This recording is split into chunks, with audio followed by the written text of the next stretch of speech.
So now in acceleration, अब देखिए acceleration क्या होता है। तो एक्सेलरेशन जो है वो है rate of change of velocity. तो जैसा इसमें फिर से वही फार्मूले पे डिपेंड है, फार्मूला बेस्ड है। अगर आपको फार्मूला यहाँ भी पता है तो डेफिनीशन एसआई यूनिट दोनों लिख सकते हैं। तो एक्सेलरेशन का सिंबल जो है वो स्मॉल ए है और फार्मूला होता है v minus you upon T. तो यहाँ दो इम्पॉर्टेंट चीज़ें हैं। u जो है, u कहलाती है यहाँ पर इनिशियल वेलोसिटी और v कहलाती है फाइनल वेलोसिटी। ओके, तो अगर आप लिख रहे हैं v माइनस यू, इसका मतलब बॉडी की इनिशियल वेलोसिटी कम थी और उसकी फाइनल वेलोसिटी ज़्यादा है। चेंज इन वेलोसिटी को बोलते हैं v माइनस यू। तो फार्मूला है आपका change in velocity upon time taken. तो एक्सेलरेशन का फार्मूला जो है वो बन जाता है या डेफिनेशन बन जाती है rate of change of velocity with respect to time. तो वेलोसिटी का टाइम के साथ जो चेंज होना है कि बॉडी की वेलोसिटी कभी इंक्रीज़ हो रही है कभी डिक्रीज़ हो रही है, टाइम पे डिपेंडेंट है, तो वो कहलाता है एक्सेलरेशन। सिंबल इसका स्मॉल ए और फार्मूला ये है। एसआई यूनिट क्या होगी, तो आपको पता है कि वेलोसिटी की यूनिट जो है वो मीटर पर सेकेंड थी और टाइम की यूनिट सेकेंड है। तो जब डिवाइड करेंगे तो इसकी यूनिट हो जाती है मीटर पर सेकेंड स्क्वायर। कैसी क्वांटिटी है ये, तो ये वेक्टर क्वांटिटी है क्योंकि ये वेलोसिटी पर डिपेंड करती है और वेलोसिटी जो है वो खुद एक वेक्टर क्वांटिटी है। फिर आते हैं टाइप्स। तो टाइप्स बहुत इम्पॉर्टेंट है। इसके टाइप्स में मैंने बताया था कि एक्सेलरेशन जो है वो पॉजिटिव का मतलब अगर वेलोसिटी टाइम के साथ में इंक्रीज़ हो रही है तो एक्सेलरेशन कहलाएगा पॉजिटिव।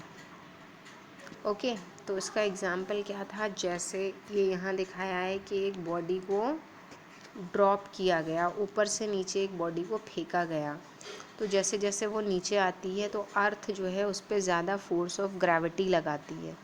तो फोर्स ऑफ ग्रेविटी की वैल्यू इंक्रीज़ होती जा रही है, इसका मतलब बॉडी की वेलोसिटी भी बढ़ती जा रही है। तो जब वेलोसिटी बढ़ रही है बॉडी एक्सेलरेट कर रही है। ओके, तो उस कंडीशन में एक्सेलरेशन जो है वो पॉजिटिव होता है। ग्राफ इसका इस तरीके से बनेगा, वेलोसिटी और टाइम दोनों ही इंक्रीज़ हो रहे हैं तो ग्राफ जो है that will be this type, straight line होगा और ऐसे इंक्रीजिंग डायरेक्शन में होगा। ओके, तो ये आपका जो है वो पॉजिटिव एक्सेलरेशन का एग्जाम्पल है। उसके बाद आता है आपका निगेटिव एक्सेलरेशन। तो निगेटिव एक्सेलरेशन जो है उसका अदर नेम रिटार्डेशन भी होता है। और रिटार्डेशन को आप कैसे शो करेंगे कि जब वेलोसिटी जो है वो टाइम के साथ डिक्रीज़ हो रही है तो एक्सेलरेशन नेगेटिव होता है। और ग्राफ इसका कैसा बनेगा, ग्राफ इस तरीके से नीचे की तरफ आता है। तो ये वेलोसिटी की एक्सिस है, ये टाइम की एक्सिस है और वेलोसिटी, तो ये इस तरीके का जो ग्राफ होता है that is for negative acceleration. ये रिटार्डेशन का ग्राफ है। इसका एग्जाम्पल क्या हो सकता है कि किसी भी बॉल को या बॉडी को अगर अपवर्ड्स थ्रो करते हैं तो उसकी वेलोसिटी टाइम के साथ में डिक्रीज़ होती है। ये नेगेटिव एक्सेलरेशन का एग्जाम्पल होगा। ओके, और उसके बाद आता है आपका यूनिफॉर्म एक्सेलरेशन। तो यूनिफॉर्म एक्सेलरेशन क्या होगा, जिसमें जैसा आपका पॉजिटिव एक्सेलरेशन है वैसा ही यूनिफॉर्म एक्सेलरेशन है। बॉडी अगर स्ट्रेट लाइन में ट्रैवल करती है तो उसकी वेलोसिटी जो है वो टाइम के साथ इक्वली चेंज हो रही है और इस तरीके का ग्राफ बनेगा। इसमें वेलोसिटी और टाइम दोनों ही इंक्रीजिंग डायरेक्शन में दिखाए गए हैं। तो इसका एग्जांपल जो है वो ये हो सकता है जिसमें एक किसी भी चीज़ को एक इंक्लाइंड प्लेन से नीचे की तरफ थ्रो किया तो आप देखते हैं कि इसमें जैसे जैसे बॉडी नीचे आती है वैसे वैसे क्या होता है, उसकी स्पीड या वेलोसिटी इंक्रीज़ होती जाती है। तो ये एग्जांपल है आपका यूनिफॉर्म एक्सेलरेशन का। नॉन यूनिफॉर्म, जैसा कि आपने अभी पढ़ा था कि अगर ऐसा केस है जिसमें किसी ऐसे रोड पे चले जाते हैं जहाँ पर रश है तो वहाँ पर वेलोसिटी कम हो जाती है। किसी ऐसी जगह पे पहुँच जा रहे हैं जहाँ पर प्लेन रोड है, वहाँ वेलोसिटी इंक्रीज़ हो जा रही है। तो वेलोसिटी जो है वो कभी इंक्रीज़ हो रही कभी डिक्रीज़, एक जैसे चेंजेस नहीं है। तो उसको बोलते हैं नॉन यूनिफॉर्म या फिर वेरिएबल एक्सेलरेशन। ओके, एक चीज़ जो है वो ज़ीरो एक्सेलरेशन भी होती है।